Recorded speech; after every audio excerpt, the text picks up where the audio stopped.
we are going to discuss about servlets. What are servlets and why we are using servlets? तो सबसे पहले देखते हैं कि सर्वलेट हम यूज क्यों करते हैं, होता क्या है। तो जब हमें वेब एप्लीकेशंस बनानी हो अपने प्रोग्राम में, हम जावा प्रोग्राम्स बना रहे हैं तो जावा में एक एडवांस टॉपिक आता है हमारे पास सर्वलेट का।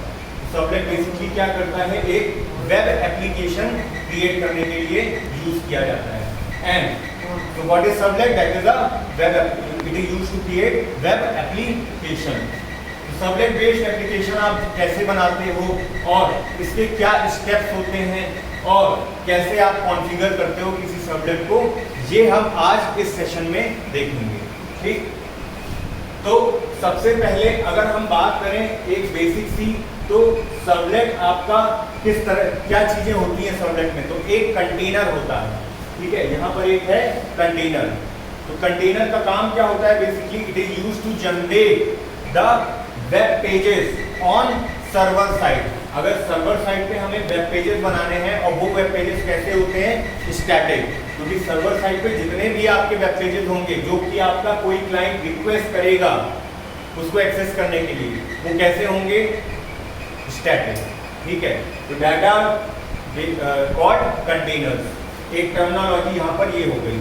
अब सबसे पहले सर्वलेट बेस्ड एप्लीकेशन हम कैसे बनाते हैं, तो हमें यहाँ पर जो हमारी जावा फाइल बनेगी वो हमारी कुछ इस तरह से बनेगी कि हमको सबसे पहले क्या करना पड़ेगा, इंपोर्ट कराना पड़ेगा एक package, that is import javax dot servlet, और उसके बाद सर्वलेट में आपका HTTP सर्वलेट रिक्वेस्ट आप यूज कर सकते हो। तो यहाँ पर आपने एक क्लास बनाई, public class demo servlet x tends.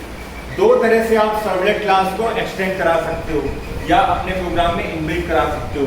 पहला तरीका है आप उसको एक्सटेंड कराइए HTTP सर्वलेट रिक्वेस्ट के थ्रू, या फिर दूसरा तरीका है आप इंप्लीमेंट कराइए कौन सी क्लास, सर्वलेट क्लास।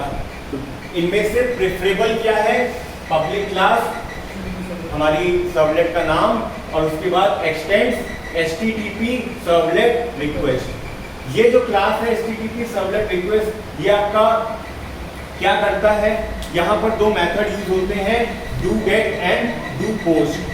तो डू गेट मेथड है, वहां पर डू गेट मेथड है, यहाँ पर ये डू गेट मेथड ओवरराइड होता है इस HTTP सर्वलेट रिक्वेस्ट क्लास के थ्रू।